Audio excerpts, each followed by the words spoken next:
This is the CASIO PRIVIA PX S1000, and today I'm going to give you a tour of all of its quirks and cool features. Now, when this piano was released about 1 year ago, there was a tremendous amount of buzz on the internet. Just check out the 33-page long thread on the Keyboard Corner forum if you don't believe me. So I think it's about time we checked this one out to see what all the fuss is about.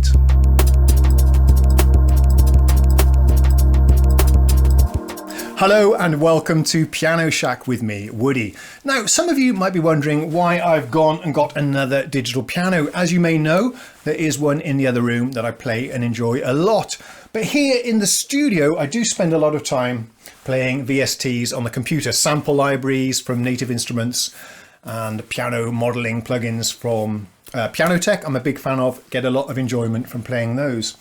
Also, this is where I do most of my practicing. I'm sitting in front of the computer here, playing along with the sheet music on the screen or playing along to videos and so on. So I wanted some kind of MIDI keyboard controller that was a bit bigger than the 49 note that I have up there. I started looking at 88 note keyboard controllers and quickly came to the conclusion that it's actually a lot better value for money to buy a proper digital piano and use that, if you want to trigger the sounds on the PC as a kind of controller. Otherwise, you can just use it as it is with the built-in piano sounds and the speakers. You get a lot better value for money, I think, and a lot more choice as well when you start looking at digital pianos instead of MIDI controllers.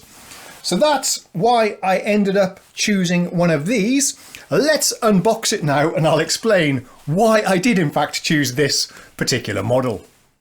So whilst the Woodster and Camera Boy do the unboxing, VoiceOver Man will tell you what attracted me to this particular keyboard in the first place. So yes, admittedly, the buzz when this piano was released about a year ago got my attention, but I've been curious to try a Privia piano for ages.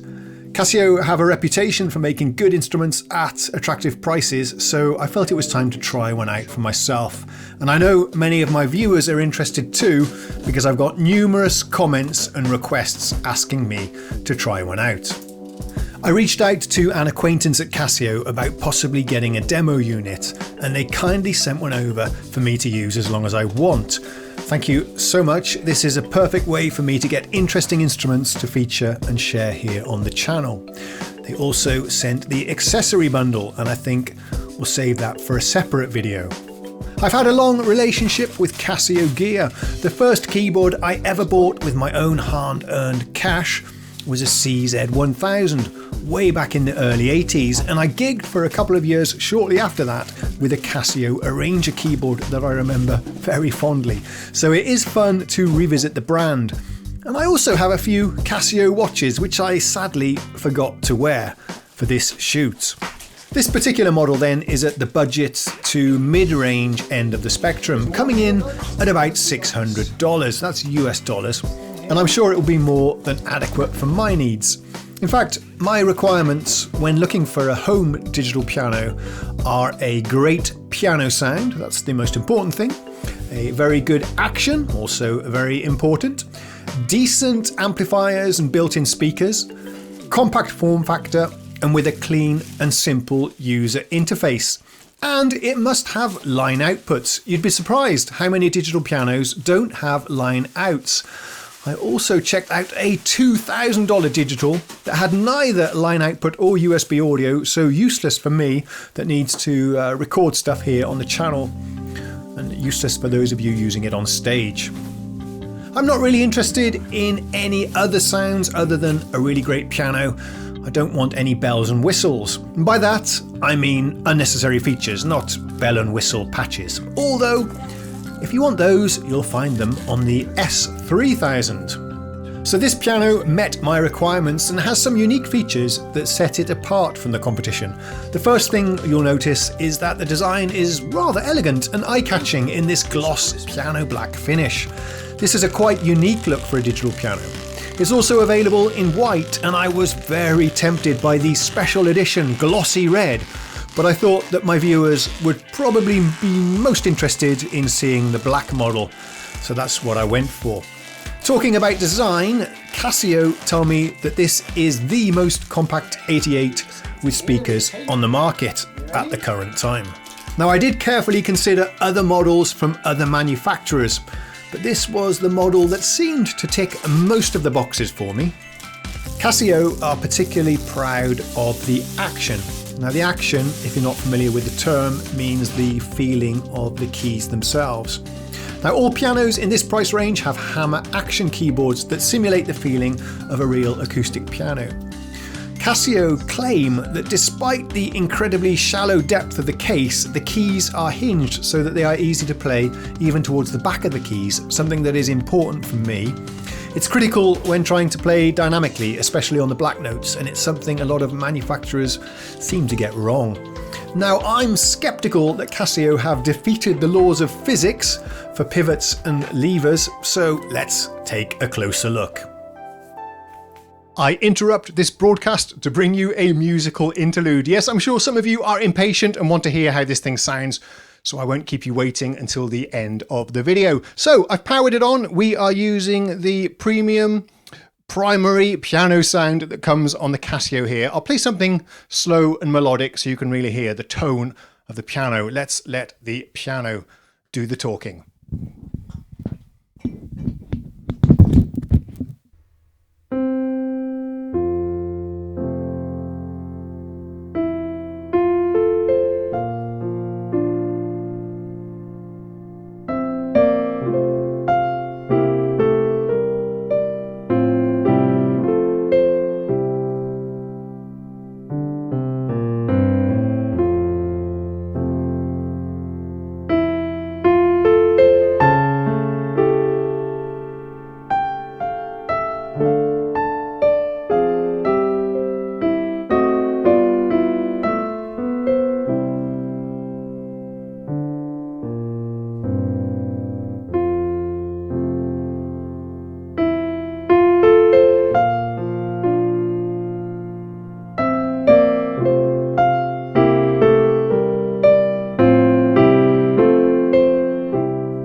The keys on an acoustic grand piano go a lot further back than you might think. You'd be surprised if you haven't seen one.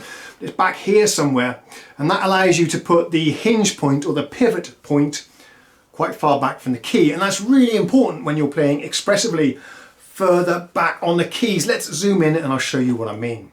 With a long distance to the pivot point, like on a real piano, the back of the key moves downwards as much as the front. We call this the key travel. This is very nice because when we play advanced chords, like I sometimes pretend to do, you tend to play towards the back of the keys.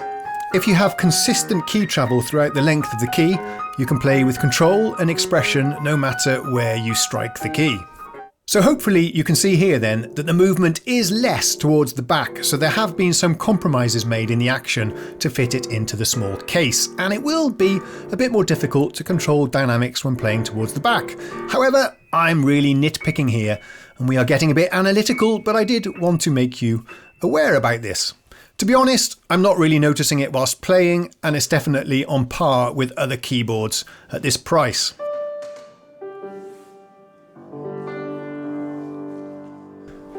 On this channel, we leave no stone unturned, so to be thorough and so I can give a proper evaluation of the action, I made the effort to go play a real acoustic grand this morning. It's been a while since I played one, so I needed to refresh my memory about how the keys actually feel. There were people watching and listening, so I felt a bit awkward, but it had to be done. And right away, I could feel the difference. The acoustic was less tiring to play, I think, and I could play overall with better precision, timing and dynamics. But it wasn't a night and day difference, but it was there.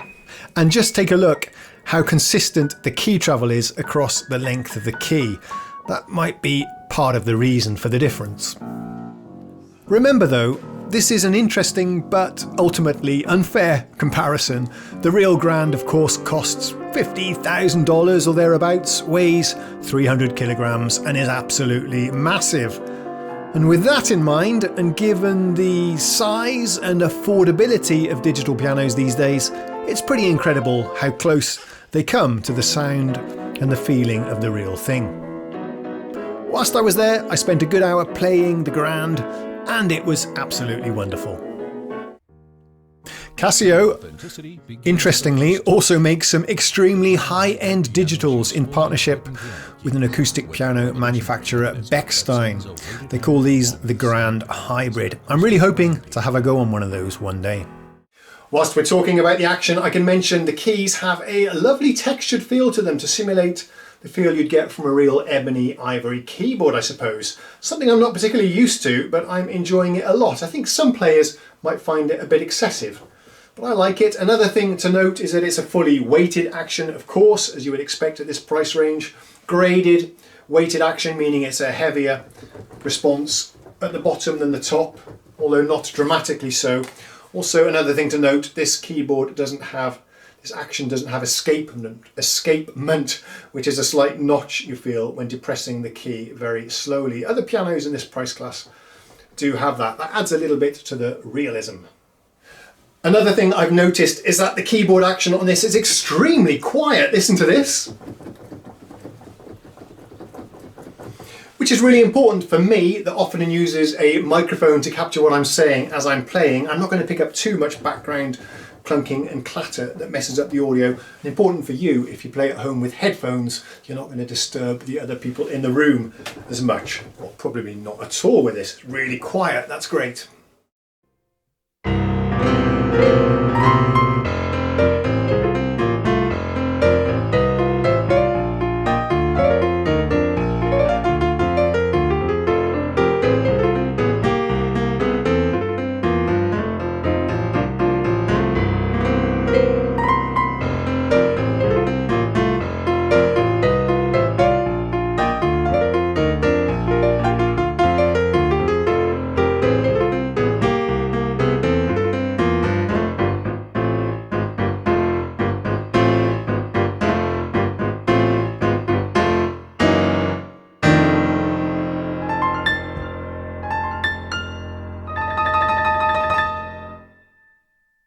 Another unique design feature that I really appreciate is the controls that completely disappear when you're playing or when the piano is switched off.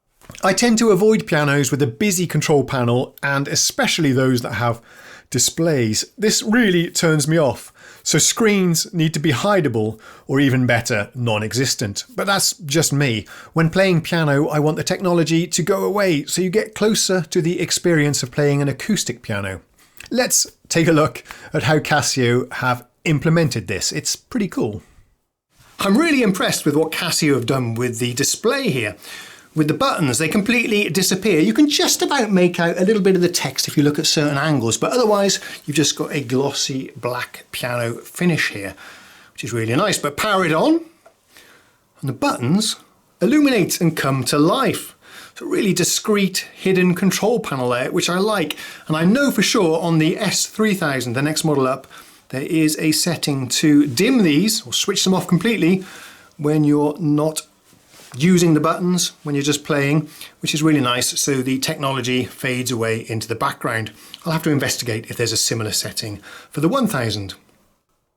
Okay, I just wanted to show you how you make selections using the keyboard. I'll give you a live demonstration of this in just a second, but these are the keyboard mappings. First, if you hold down the piano button and select these notes, you get the different tones. You can see there's not all that many to choose from on the S1000. Very similar if you choose the electric piano button, hold down the keyboard key, you get one extra voice by the looks of it, which is some kind of bass tone. And here are the various functions you can get by holding down the metronome key and the start-stop key. You can play lots of programmed built-in songs. Here are the keyboard functions. This is interesting, so I'll zoom in a bit for you here. This is the level of detail you have in editing the sounds to your liking. In the acoustic simulator setting there, you can Download this if you're interested in seeing for yourselves. I won't dwell on it now. And here are all the various functions you can get by holding down the function button and pressing different keys on the keyboard. Quite comprehensive. Just an example here from the user manual about the level of detail you can go into on the editing. Now there is an app you can get as well that simplifies this if you're not into holding down the buttons and pressing the keys at the same time, but I quite like that you can actually do it on the keyboard without needing to hook up any other external devices. You can see here that on the S1000 you get 3 variations of the grand piano tones: concert, bright and mellow. Fast facts, just in case I've got anything wrong during this presentation. Let's just do a quick cross check. Sound source, number of tones 18, there you go, 17 full keyboard tones plus 1 low range bass tone. You got layer, splits, maximum polyphony 192 notes, that's the number of notes you can play at the same time. That's more than adequate. Acoustic simulator, you've got possibility to adjust the hammer response, key off response, string resonance, damper noise, key on action noise, key off action noise, which is very comprehensive. Amplifier output 8 plus 8, speakers 16 centimeters plus 8 centimeters times 2. Interesting, there's more speakers in there than you might think if you just look at the size of the case. Oh, it runs on batteries, look at that, 6 AAs, and it runs for 4 hours. I haven't noticed the battery compartment, but it is there. And there's your dimensions and weight coming in there at 11.2 kilograms or 24.7 pounds. This is significantly lighter than any other 88 note piano I've previously owned. Okay, so the way you change sounds is interesting. I initially thought you repeatedly press the grand piano button to change the sounds. Whoops. Has no effect. There's an electric piano button you can press, but pressing it repeatedly doesn't make any difference. So what you actually have to do is hold down the grand piano button and then use the keys to select different sounds. I've seen this on other digital pianos as well. So the nice thing with this one though is it gives you a little preview of the sound, just like this. That's your normal piano, bright piano, mellow piano, rock piano perhaps, another one that sounds very similar, electric piano, DX7, another DX7, Wurlitzer, harpsichord, vibraphone, strings, pipe organ, jazz organ, another jazz organ, another jazz organ, and that's it. So that's how you select different sounds. And as far as I can tell, pressing the electric piano button selects the same sounds in the same way. I need to figure that out. Another interesting thing is that to configure the settings of the keyboard, the reverb effects, the splits, the layers, you can even tweak the parameters of the sound, like the damper resonance, string resonance, the mechanical noise and so on. Then you have to hold down the function button or the sound mode button, and in a similar way use the keyboard to do various settings. So I'm probably breaking a lot of things right now. You can hear reverb on that one. So you'll probably need to print out the quick reference guide in the manual and have it nearby so you know what all of the different keys do.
It's lovely having 88 keys again, I've got to say. Casio have a more advanced model that they call the PX S3000. This product designation is impossible to remember. So the S3000 has hundreds of sounds as compared to the S1000, which just has a few dozen. It has an LCD display, more editing capabilities on board, a pitch wheel, an expression pedal input, but I felt that this was overkill for my needs. Also, it's more costly at $800. I only need one great piano sound, and I value simplicity very highly, so the S1000 was the best choice for me. If you're interested, then I could maybe borrow the S3000 if you want me to do a comparison. Hit me up in the comments and let me know. I often play on my desktop in front of the PC screen for practicing or shooting top-down videos, so it was quite a bonus to see that the height of the keyboard is remarkably shallow for a weighted 88. Otherwise, the keyboard can get a bit high and uncomfortable to play. Now, this is probably not important for most of you, especially if you're using it on a stand, but I thought it was interesting to note. A quick tour of the inputs and outputs then. We have line output, which is very important for me as I record a lot of my performances via the line output. Also important perhaps if you're playing on a stage. It's good to see that there. Many digital pianos in this price range don't have line outputs, which is a real shame. External input for your MP3 player if you want to jam along to some backing tracks, for example. Here we have the proprietary connector for Casio's pedal unit, which I do have, and we'll try that out in a separate video. Otherwise, we'll use this one for the sustain pedal, the damper pedal that came supplied with the keyboard, which is a pretty non-spectacular plastic momentary button thing. You'll see we don't have any round DIN MIDI input or output here, which is a shame, but we do have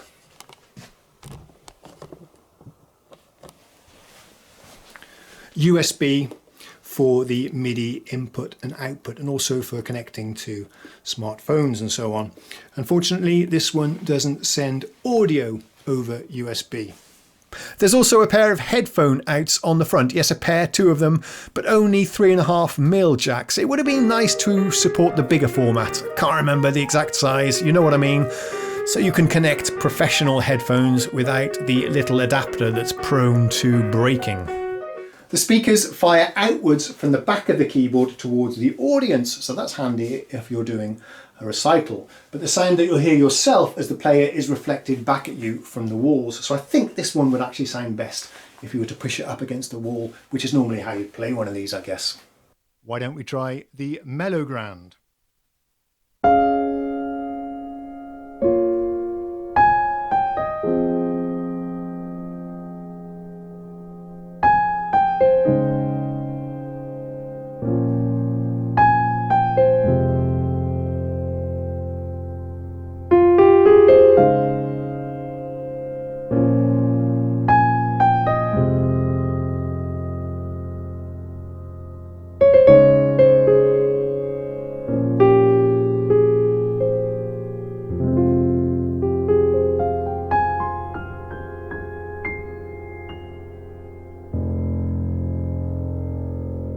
Check out that beautiful string resonance. Did you hear that?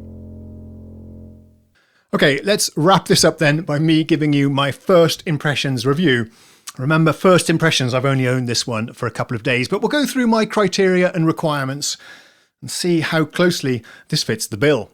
I hope you were able to hear yourselves that the acoustic piano sounds on this are absolutely fantastic. They've got a lovely level of detail, realism, and the way that the strings ring out when you're holding down the damper pedal sounds absolutely fabulous to me. And I hope that came across in the demos. There are two other variations that I played for you as well, the Bright Concert Grand and the Mellow Concert Grand. Both of those sound nice as well, especially when played on headphones. They sound a lot better than they do coming out of the speakers with a good pair of headphones. Now, there are 12 other sounds on board as well that I didn't really care for. They're there if you need them in a pinch, but they are certainly nothing that I will use myself. And I don't care anyway. I only want this for one good concert grand piano sound. Although, having said that, the Rhodes was very disappointing. It's always nice if you get a good Rhodes sound. I didn't feel that this was a good Rhodes sound. That's your electric piano. It sounded very synthetic to my ears. Okay, on to the action then. This is a bit of a tricky one to address because it's a very personal thing, varies from player to player. Here's my thoughts anyway, my first impressions on it. So I love the textured feel to the keys. That feels very high class. In fact, the whole action in general feels very high quality, solid, sturdy, and it is a joy to play. Now, I will say I'm having a little bit of difficulty adjusting to the action. I listen very critically to myself when I'm playing, and I've noticed that my playing feels a bit sloppy.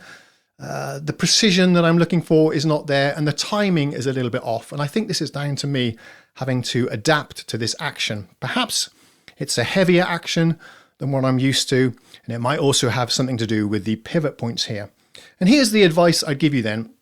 And this isn't aimed just at this particular instrument, this particular model or Casio. This goes across the whole board. This is all of the manufacturers. If you're a beginner or an intermediate student, then I think if you buy an instrument in this price range, the $600 or something, you'll be very, very happy. It certainly will fulfill all your requirements and get you playing and enjoying the music that you're playing very well. But if you're if you're an advanced player, if you play some advanced jazz or classical pieces, or if you're very picky about the action, then I think you need to spend a bit more than $600. In fact, I would recommend you to look at keyboards that are in the double that, in the $1,200 price range, or even 3 times that, up towards $2,000. You get what you pay for. And the difference between the keyboards of different price comes a lot down to the action that you get with it. And the more you pay, the better the action will be, and the more closer it will be to the feel of playing a real grand piano. So for the design, the form factor and so on, I think you can see for yourselves, this is a really handsome piano with a fabulous design, and there's no denying how compact, portable and lightweight it is. So yeah, top marks there all around. The build quality is also very good. Although it's entirely made of plastic, it does feel very solid and well put together. No issues there whatsoever. The feature set is pretty comprehensive. All of the standard digital piano features you get, your splits, your layers, duet mode, song recorder, playback of songs, all that kind of thing is built in. So that's pretty good. It ticks all the boxes there. I particularly like the editing capabilities. You can go in and fine tune the acoustics of the pianos however you want them. That's quite a unique feature at this price point, and I really liked it. And also the configuration settings are pretty comprehensive as well. So top marks there on the features. I really like what Casio have done with the user interface here. I like the fact that the buttons disappear when you're not using them. That's a really cool feature. And I like that it doesn't have a screen, but it does mean you'll be doing some tricky key combinations where you hold down a button and a key to configure different settings. But I do personally prefer that to a screen glaring at me all the time. The speakers and amplifiers are more than adequate. Turn this one up all the way and it will fill the entire room with sound, and there's no distortion. What I would say though is that the speakers fire away from the player, so it does sound a bit muffled from here. I've tried recording myself and listening to it, playing it back whilst listening to the keyboard from the front, and it sounds a lot better. There's a lot more detail and treble when you're this side of the keyboard, but as the player, it's a little bit mid-rangey, boxy and muffled. But I think if you were to push it up against the wall so the sound reflects back at the player, it'll be okay. We have line outputs, which is great. A lot of keyboards at this price range and even more expensive don't have line outputs, making it very difficult to record. On the other hand, we don't have audio over USB, which is a shame. So you'll need a separate audio interface to do your recordings. Although it does have MIDI over USB.